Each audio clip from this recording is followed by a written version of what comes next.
All right, let's set up our did move to view. Now, this override function gets called when you start the game here. So first of all, we need to add in physics. So we're going to call this sk physics contact delegate.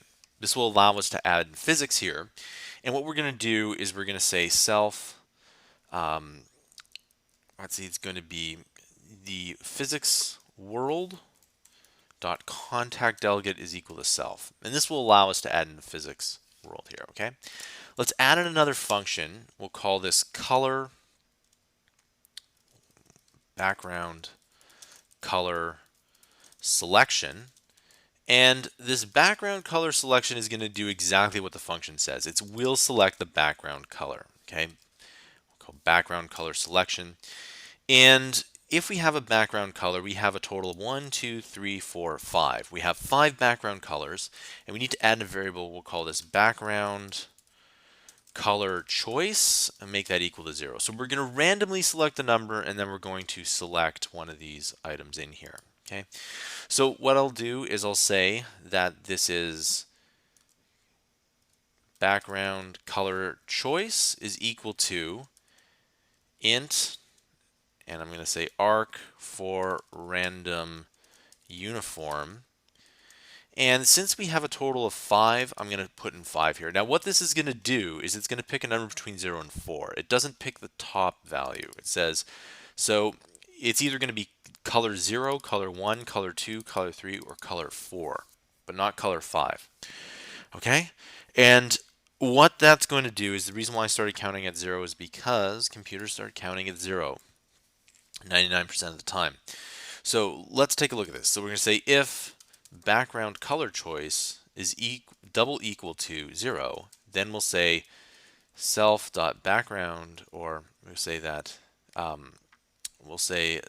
the self.background color is equal to, and there's only one equal to here, we'll say that it went orange, green, purple. So let's say this is orange color custom. Now what I'm going to do is I'm actually just going to copy this. And what I'm doing here is I'm just going to paste it in here for the moment here. And all I'm doing here is I'm making sure that the colors here, I just have them ready so I don't have to scroll back. I realize that you probably have smaller font, but again, for video recording purposes, the font is bigger. So we can pretty much actually copy this. Okay, so we need color choice 0, color choice 1, color choice 2, color choice 3, and then color choice 4. Okay. Now we copied everything, but we need to go and say that this is 1, 2, 3, and 4. Okay. So we can see that we have our orange custom color, and the next one is going to be green custom color. Okay. And it's going to be, or green color custom, and then it's going to be purple, and then blue. And if you really want to, you can copy and paste it. By the way, I commented these out just because when you comment it out, the computer doesn't actually read it. Okay. And so we have red custom color too. All right, so that's pretty good. So we have all of these colors here. And what we need to do is you need to make sure that we call this. So we're going to call this background color selection. So every time the program loads, it's going to randomly select a color, and then it's going to set the color. That's all it's going to do. Now, let's take a look at this here. In this case, it was orange, and if we run it again, you'll see that it should be a different color, right? It's blue, etc. Now, this code is not that useful. So what I'm going to do is I'm going to put it at the bottom, okay? Because we're not going to be using it a lot, so it doesn't make sense to constantly be scrolling through it, if that makes any kind of sense. So if you put it up right here, you're going to be scrolling through it while you make your game, but I don't necessarily want that. I want to put it at the bottom here. All right, so what we need to do now is we need to spawn the player. Okay, so let's go ahead and let's spawn the player here. So we'll say function spawn player, and we'll say player is equal to sk sprite node, and we'll give this a color and a size. The color will be the off-white color, and the size will be player size. Now remember, I did set those variables up. You can add in your own sizes on the fly. I do it as well. But having the player size being set at the top is a little bit easier in the long run. If you want to add in your own art, you do have to set the size. So we're going to say player dot size is equal to player size. So when you add in your own art, you don't set the size automatically. So it's best to set the size here, even though in this particular instance, you can go and do that. And if you really don't want to do it and you don't want to set the size, you can always comment it out for later here. So let's take a look at player size here. We need a player dot position, and we need a CG point, and let's put this guy right in the middle.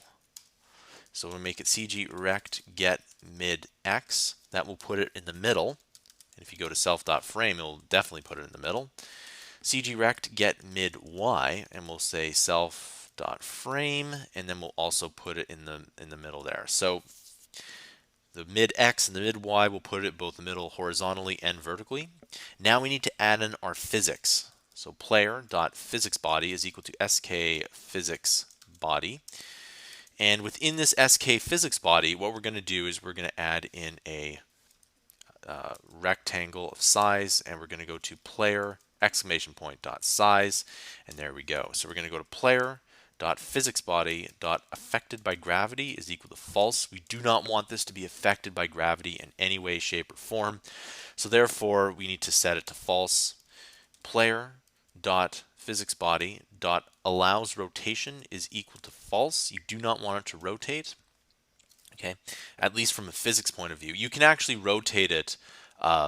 For example, you can rotate this player, or you can rotate the player if you want from a point of view of like moving to an object, but from a physics point of view, like for example, if you threw a ball against a box, the ball would rotate the box. That's what physics body does. So physics means interactions, whereas if you, for example, say rotate to touch the screen, you can rotate the player. So they're two different things, physics and then actual rotation of the object. Okay, so we're going to go to physicsBody.category bitmask. Now this is where I was talking about.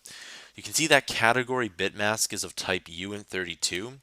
Now if we go up to our struct here, we see that this is a uint32. We have to pair this data with this category bitmask, and they have to be the same. So that's why I made it a uint32. Remember, you have to, every kind of integer or float or CG float or whatever kind of data that you're working with in SpriteKit, they have to be the same. So we're going to say physics category dot player. Then we're going to add into player.physicsBody.contact test bitmask, and you can also see that it's of type uint32, and we'll make that equal to physics category dot, and then we'll say collectible. Okay, let's say the player dot physicsBody dot dynamic is equal to true, so we'll make that equal to false here for now. And then we're going to go to player dot name is equal to player name, and so we can now call this object via this string here. So a string is just a bunch of characters, and in this case the name is player name. You can call it whatever you want. You can call it banana shark, but it makes sense to call it player name. All right, then we need to go to self.addChild, and of course what we're going to add the player. So we go up to the top here, we go to spawn player. The player will show up on the screen. Okay, let's set up the collectibles in the next tutorial because there is a little bit more functionality that we need to deal with. See you then.